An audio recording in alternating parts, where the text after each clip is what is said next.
Haleluya, haleluya, haleluya. Salam sejahtera di dalam kasih Tuhan kita Yesus Kristus. Saya yakin dan percaya kita hari ini ada dalam keadaan yang terpelihara oleh Tuhan. Puji Tuhan, hari ini kita akan belajar satu bagian dari kebenaran firman Tuhan. Pembacaan kita sudah sampai di kitab Yesaya pasal 13 sampai Yesaya pasal yang ke-17. Puji Tuhan. Yesaya pasal 14, kita akan belajar dari ayat yang ke-12 sampai ayat yang ke-14. Yesaya pasal 14, saya akan baca untuk kita semua. Wah, engkau sudah jatuh dari langit, hai bintang timur, putra fajar. Engkau sudah dipecahkan dan jatuh ke bumi, hai yang mengalahkan bangsa-bangsa. Engkau yang tadinya berkata dalam hatimu, aku hendak naik ke langit, aku hendak mendirikan takhtaku mengatasi bintang-bintang Allah. Aku hendak duduk di atas bukit pertemuan, jauh di sebelah utara. Aku hendak naik mengatasi ketinggian awan-awan, hendak menyamai yang maha tinggi. Sebaliknya ke dalam dunia orang mati engkau diturunkan, ke tempat yang paling dalam di liang kubur. Pembacaan yang kita baca tadi, saya beri judul renungan Roda Kehidupan. Sekali lagi, roda kehidupan. Kehidupan kita ini diibaratkan atau dianalogikan seperti sebuah roda yang sedang berputar dan akan tetap terus berputar sebelum sampai ke tujuan. Ketika roda itu berputar, sewaktu-waktu berada di atas, tapi juga sewaktu-waktu berada di bawah. Dan sekali lagi ini adalah gambaran kehidupan kita manusia, seperti roda yang berputar. Sebagai contohnya, waktu-waktu, hari-hari, minggu, bulan-bulan, atau tahun-tahun yang kemarin, kita semua berada dalam situasi yang kalau kita bandingkan dengan hari ini, kondisinya sangatlah kontras. Dulu kita bisa merasa ya aman, nyaman, tenang, semuanya baik. Semuanya indah, mau buat apa saja, melakukan apa saja, semuanya bisa. Tetapi keadaan sekarang sangatlah berbeda. Sudah tidak lagi sebaik hari-hari kemarin. Hari-hari ini kita semua berada dalam situasi yang serba terbatas. Seperti apa kita mensikapi hari-hari kemarin, bahkan hari-hari ini tentu hanya kita dan Tuhan yang tahu. Kalau hari ini, sekali lagi, hari ini kita berada di posisi di bawah, sebagaimana roda sedang berputar dan kita berada di bawah, ya ingatlah bahwa kita juga kemarin pernah di atas. Itu sebabnya saya ingin katakan kepada kita, jangan kita kecewa, jangan kita putus asa, jangan bersungut-sungut, jangan kita ngelokro dan lain sebagainya. Sebaliknya, kalau hari ini kita lagi di atas seperti putaran roda, saya ingin nasihatkan juga kepada kita, jangan kita tinggi hati, jangan kita sombong. Sebab mengapa? Karena roda kehidupan itu terus berputar. Sekali lagi, roda kehidupan terus berputar.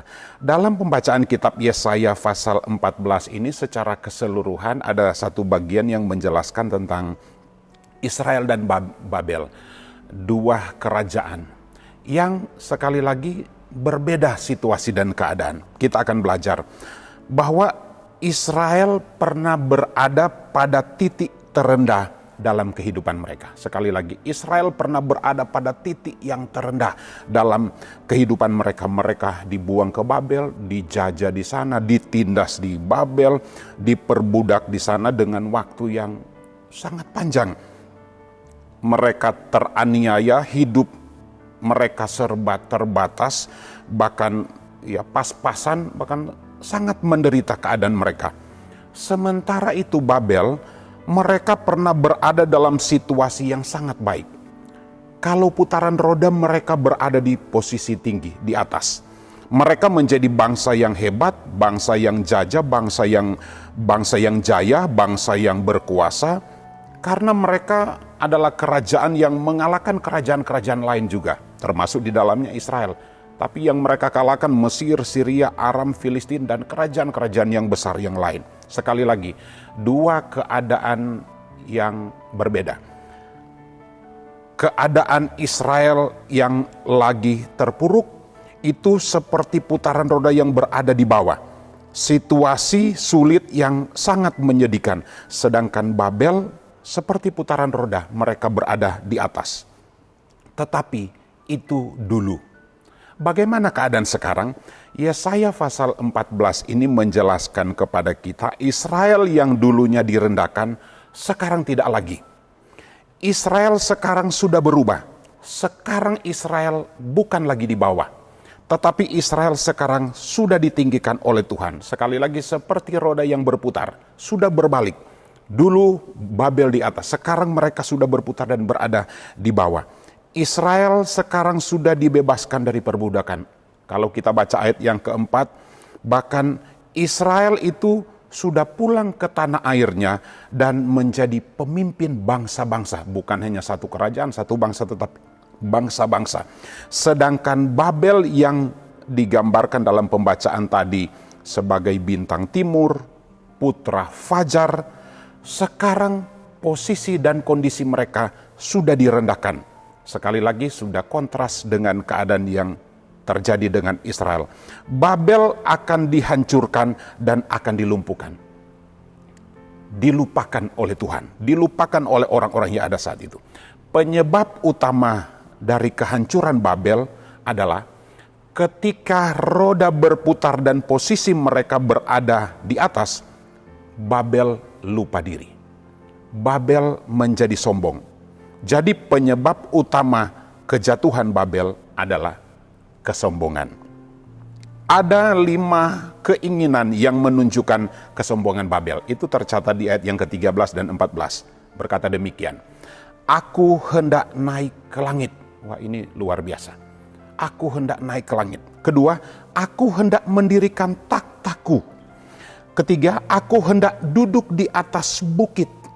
Keempat, aku hendak naik mengatasi ketinggian.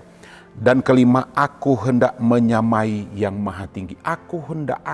Ini 5 keinginan yang menyebabkan, yang menunjukkan kesombongan dari Babel. Artinya, keadaan dan situasi yang dalam segala hal sebelumnya Babel itu dalam keadaan yang baik, ternyata membuat mereka lupa diri. Membuat mereka lupa bahwa mereka hanyalah manusia biasa. Mereka hidup dalam kesombongan, lupa. Dan hal inilah yang menyebabkan murka Allah jatuh atas Babel. Penghukuman. Karena mereka hidup dalam kesombongan.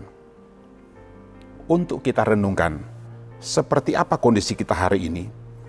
Mungkin kita lagi berada di bawah, seperti roda yang berputar. Dan itu memang kenyataannya. Tidak ada satupun yang tidak mengalami kesulitan hari-hari ini. Siapapun dia. Sekali lagi, siapapun dia. Semua kita mengalami kesulitan. Yang pertama, apapun keadaan yang kita alami, jangan kita tawar hati. Jangan kita putus asa. Jangan kecewa. Sebab roda kehidupan terus berputar. Roda kehidupan tidak berhenti, itu pasti akan terus berputar. Israel dulunya tertindas dan Tuhan sudah menolong mereka. Demikian juga Tuhan pasti menolong kita. Ingat sekali lagi, Tuhan pasti menolong kita. Tuhan senantiasa memberi kita pengharapan dan jalan keluar di saat kita alami situasi yang tidak baik. Amin. Ada lagu yang berkata, seperti pelangi sehabis hujan, itulah janji setiamu Tuhan, itulah janji Tuhan. Badai pasti berlalu. Roda akan terus berputar. Kalau hari ini kita berada di bawah, mari kita tetap percaya kepada Tuhan. Sebab tidak untuk selamanya, sekali lagi, kita berada di bawah. Ini penting harus kita ingat. Asalkan kita tetap setia dan andalkan Tuhan. Teruslah menjadi orang benar sekalipun kita menghadapi masa sukar ini. sebab tidak untuk selamanya orang benar dibiarkan Tuhan. Mazmur 55 ayat 22 berkata begini, serahkanlah khawatirmu kepada Tuhan, maka ia akan memelihara engkau. Bagian ayat kalimat terakhir, tidak untuk selamanya dibiarkannya orang benar itu goyah. Yesaya 32 ayat yang ke-17 berkata begini, di mana ada kebenaran, di situ akan tumbuh damai sejahtera, dan akibat kebenaran ialah ketenangan, ketentraman untuk selama-lamanya. Roda kehidupan akan terus berputar. Itu sebabnya selagi ada kesempatan, ini menjadi poin yang kedua. Karena roda kehidupan terus berputar, tidak akan berhenti sebelum sampai ke tujuan. Selagi ada kesempatan, mari kita pergunakan semua potensi yang ada pada kita. Pergunakan kemampuan, talenta yang Tuhan beri bagi kita. Semakin kita mengasihi Tuhan, semakin kita untuk berbuat yang terbaik untuk Tuhan, menjadi berkat bagi orang-orang yang ada di sekitar kita. Lukas pasal 10 ayat 27 berkata, jawab orang itu, kasihilah Tuhan Allahmu dengan segenap hatimu dan dengan segenap jiwamu dan dengan segenap kekuatanmu dan dengan segenap akal budimu, dan kasihilah sesamamu manusia seperti dirimu sendiri. Matius pasal 5 ayat yang ke-16 berkata begini, demikianlah hendaknya terangmu bercahaya di depan orang, supaya mereka melihat perbuatanmu yang baik dan memuliakan Bapamu yang di sorga. Roda yang terus berputar. Dimanapun posisi kita hari ini, saya yakin kita semua lagi mungkin berkata kita berada di posisi bawah, tetapi bukan berarti itu menjadi penghambat bagi kita untuk tidak menjadi berkat, menjadi saksi bagi orang lain.